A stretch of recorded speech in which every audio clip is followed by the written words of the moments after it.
This is the second video in Topic 3, Play and Pedagogies in the Early Years. As we've said earlier, Topic 3 is made up of two components, 3.1, which looked at socio-cultural theories, and this is 3.2, looking at socio-behaviourist perspectives of play and pedagogy. Specifically, we're going to look at three theorists' work, Ivan Pavlov, Frederick Skinner and Albert Bandura. Returning to the early years learning framework to touch base about where these theories sit in your work as an early childhood educator. And they tell us that, that document tells us that socio-behaviourist theories focus on the role of experiences in shaping children's behaviour. Reinforcement theories, such as those proposed by Skinner, Pavlov and Bandura, put forward the notion that in addition to the role played by maturation in children's development, their behaviours are shaped by environmental conditions and systematic reinforcements. From a behavioural perspective, growth and development are seen to be a result of connections established between stimulus input and behavioural responses, and that these are shaped by a wide variety of reinforcers such as food, drink, praise, a smile, or a new toy. Past environments have caused people to respond in particular ways. The focus is not on internal mental process, but rather on what is caused within a specific response.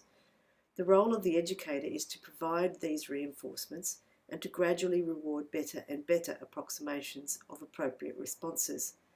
Therefore, from this perspective, development is seen as a process of the individual learning increasingly complex and refined ways of acting as a result of consequences that have followed the attempted behaviour. In other words, learning in humans is seen as no different from learning in animals. Behaviourist theories have been criticised for not recognising the role that mental processes play in human behaviour. However, behaviour therapies have proved useful in certain situations, for instance in modifying the behaviour of those who are difficult to teach, such as children with autism. Success can revolve around desensitisation and learned stimulus response models. Bandura took this perspective further into the social world, theorising that people learn from other people. His work showed that people can learn not just from a direct result of their own experiences, but also from observing the experiences of others, a similar view to that of Rogoff. Ivan Pavlov was a Russian sociologist, known mainly for his work in classical conditioning. He investigated the digestive systems of dogs and later children. He noticed that dogs salivated in order to eat their food, and indeed that they began salivating before the food was actually delivered to their mouths. He set out to investigate this in the now famous experiments addressing conditioned reflexes. For instance, he would sound a bell when presenting food to the dogs, and after doing this continually, he discovered that when he sounded the bell, the dogs salivated even if there was no food present. Hence the saying, behaving like Pavlov's dog, being very compliant and conditioned. As Pavlov's work became more widely known, the idea of conditioning as an automatic form of learning became a key concept in contemporary psychology, known as behaviourism. The key to this type of learning was seen to be repetition. Any behaviour that has a positive consequence will be repeated. Behaviourist ideas are clearly widespread in relation to children's learning and development. Rewarding appropriate behaviour is prominent in many early childhood settings. Praise, positive rewards, ticks and coloured stars are evident in many forms of educators' work.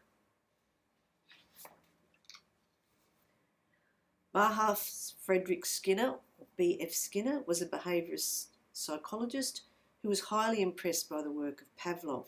However, he wanted to go beyond dogs salivating and consider the whole of human behaviour. Skinner focused on operant conditioning rather than classical conditioning of Pavlov's. Operant conditioning involved working with an initial spontaneous behaviour rather than focusing only on a behaviour that occurred in response to prior stimulus. Skinner's work began with rats who, by accidentally pressing a lever, discovered they could get food and thereby continually pressed the lever and ate the food delivered until they were no longer hungry. His experimental work included teaching pigeons to play ping pong, a rabbit to pick up coins and put them in a money box, a cat to play the piano, and a pig to use a vacuum cleaner. Skinner believed that human behaviour could be affected by small consequences. He favoured active learning in the sense that children are not passive recipients of information passed on to them. He was convinced that children had to be active in order to learn.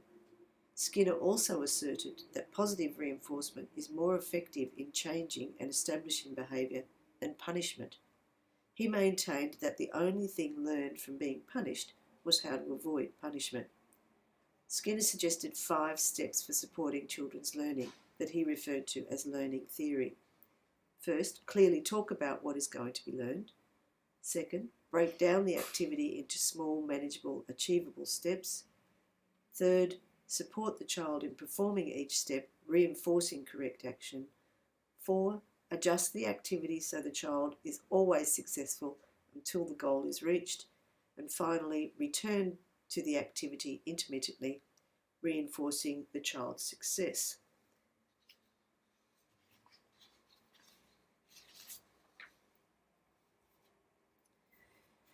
Albert Bandura was responsible for developing social learning theory. He believed that both classical, Pavlov's work, and operant, Skinner's work, conditioning, were inadequate models and that much human behaviour is learned from other humans. He took behaviourism into the social world, suggesting that reinforcement of learning occurs as we imitate or model ourselves on what we want to be like. He acknowledged the role of mental process, recognising that learning can occur even though reward or reinforcement may not be immediate or obvious. He theorised 3 models of learning: a live model, where learning occurs by observing someone performing the behaviour; a verbal model, where the desired behaviour is verbally outlined; and a symbolic model, where a character, real or fictional, demonstrates the behaviour via a form of media such as books or TV.